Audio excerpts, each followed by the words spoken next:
Radio city podcast. साल 2022 की highest grossing Hindi film रही है ब्रह्मास्त्र पार्ट 1। अयान मुखर्जी द्वारा डायरेक्टेड ये फिल्म को 8 साल लग गए बनते बनते। तो जब फाइनली इस फिल्म की रिलीज डेट अनाउंस हुई और पहला ट्रेलर रिलीज हुआ तो it became a rage. Of course लोगों ने ट्रेलर देखकर इस फिल्म की स्पेशल इफेक्ट्स यानी वीएफएक्स की तारीफ तो की, पर साथ साथ में इन ट्रेलर्स में कई ऐसे हिडन हिंट्स भी दिए गए जिससे लोगों में इस फिल्म को लेकर काफी क्यूरियोसिटी भी बढ़ गई।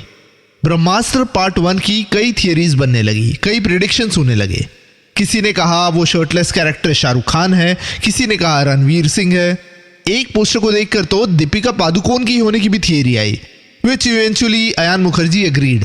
बेसिकली किसी भी मल्टीवर्स मूवी की एक्साइटमेंट, एक्सपेक्टेशंस और थियरीज हमें for the first time in a Hindi cinema Brahmastra part 1 में देखने मिली। 9 सितंबर 2022 को 300 से 400 करोड़ रुपए में बनने वाली one of the most costliest Hindi film Brahmastra part 1 release हुई। बड़े बड़े पर्दे पर ये फिल्म आई और फिल्म के चौथे मिनट पर लोगों को एक बड़ा सा झटका लगा, क्योंकि शुरुआती 5 मिनट में पर्दे पर दिखाई दिया वो एक्टर जिसके बारे में कोई बात ही नहीं कर रहा था। ऑफ कोर्स काफी सारी फैन थियरीज उस एक्टर के प्रेजेंस की बात कर ही रही थी। मैं बात कर रहा हूं ब्रह्मास्त्र में शाहरुख खान की। पर शॉकिंग बात यह नहीं थी कि फिल्म में शाहरुख खान है। शॉकिंग बात थी शाहरुख खान जिस किरदार को प्ले कर रहे थे, जिस कैरेक्टर को प्ले कर रहे थे, वो एक्चुअली उन्हीं की एक दूसरी फिल्म का कैरेक्टर था। शाहरुख खान का ब्रह्मास्त्र फिल्म में जो किरदार, जो कैरेक्टर था, उसका नाम था Mohan Bhargava. Mohan Bhargava. This is the ACEF Gold Award winner, Best Podcast.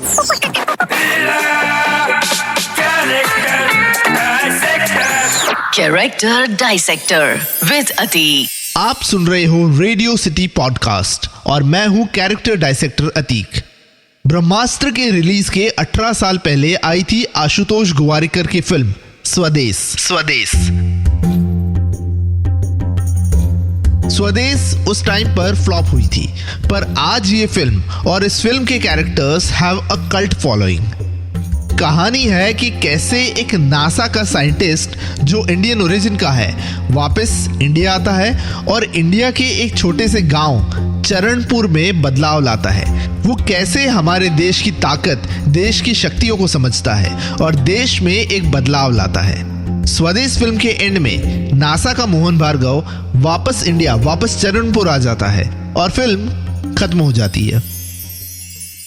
18 साल बाद ब्रह्मास्त्र आती है, जहां दिखाया है कि मोहन भार्गव जो एक साइंटिस्ट है, दिल्ली में है और कॉस्मिक पावर्स यानी ब्रह्मांड की शक्तियों को हैंडल कर रहा है। तो क्या है ये commonality between Mohan Bhargav from Swades and Mohan Bhargav from Brahmastra? दोनों मोहन भार्गव साइंटिस्ट है और दोनों कोइंसिडेंटली स्पेस साइंटिस्ट है। स्वदेश के मोहन भार्गव को लास्ट हमने देखा था दिल्ली के पास वाले गांव चरणपुर में और ब्रह्मास्त्र के मोहन भार्गव को दिखाया है दिल्ली में। सो एक थियरी ये कहती है कि मोहन भार्गव आफ्टर चरणपुर का मॉडर्नाइजेशन दिल्ली शिफ्ट हो गया होगा। ब्रह्मास्त्र के शुरुआत में दिखाया है कि ब्रह्मास्त्र कई सालों से, कई जनरेशंस, कई पीढ़ियों से इस पृथ्वी पर है। काफी सारी ग्रुप फोटोज दिखाए हैं in front of some historical temples, जहां ब्रह्मास्त्र की रखवाली करने वाले ग्रुप्स खड़े हैं।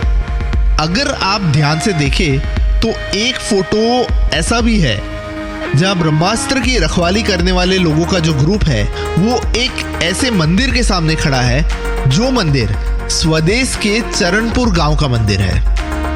स्वदेश फिल्म में बताया जाता है कि किस तरह से राम भगवान वनवास में चरणपुर गांव में रुके थे। So what better place to hold the Brahmastra and the secret society? Maybe Ram ji के साथ आए होंगे हनुमान जी और उन्होंने चरणपुर गांव को दिया होगा वानर अस्त्र, जो दिखाया है ब्रह्मास्त्र के मोहन भार्गव के पास। Brahmastra film relies heavily on Indian mythology and the same goes for Swades का मोहन भार्गव, जिसका स्वदेश फिल्म में लव इंटरेस्ट दिखाया है एक्ट्रेस गायत्री जोशी के कैरेक्टर में। गीता यानी कि वो किताब जो रूट्स मानी जाती है इंडियन माइथोलॉजी की। तो क्या जिस तरह से मोहन भार्गव स्वदेश से ब्रह्मास्त्र में आया, क्या हमें आने वाले ब्रह्मास्त्र के पार्ट्स में दिखाई देगी स्वदेश की गीता भी? पर सबसे इंटरेस्टिंग बात यह है कि ब्रह्मास्त्र में मोहन भार्गव को मारते हुए दिखाया है, पर मरते हुए नहीं दिखाया। ब्रह्मास्त्र के एंड में मोहन भार्गव एक हाई राइज बिल्डिंग से कूद जाता है और फिर न्यूज में दिखाया जाता है कि मोहन भार्गव नाम का साइंटिस्ट मर गया है। ब्रह्मास्त्र के ही एक फाइट सीक्वेंस में मोहन भार्गव का डायलॉग है, मैं कभी हारता नहीं, मैं कभी हारता नहीं। क्या ये एक हिंट था कि मोहन भार्गव का कैरेक्टर कभी मरता नहीं है और वो जिंदा है? साल था 2004 जब आई थी आशुतोष गोवारिकर की फिल्म स्वदेश। स्वदेश फिल्म के पर्दे के पीछे के नामों को देखे तो आप पाओगे एक जाना पहचाना नाम। स्वदेश फिल्म के one of the assistant directors का नाम है Ayan Mukherji. Ayan Mukherji was one of the ADs of the film Swades. By the way, Ayan Mukherji ने ऑफिशियली अनाउंस भी किया है कि they are thinking of making a separate film जहां दिखाया जाए कि किस तरह से मोहन भार्गव चरणपुर गांव से ब्रह्मास्त्र की दिल्ली तक आया। एंड होपफुली मोहन भार्गव, गीता का छोटा भाई चीकू और मेला राम जी अपने कैरवान में निकल पड़े होंगे इंडिया के टूर पर to find out the missing piece of the Brahmastra. और क्या पता यूं ही चला चल राही गाने वाले फकीर का इस पूरी कहानी में कोई बड़ा रोल हो। This is the ACEF Gold Award winner, Best Podcast.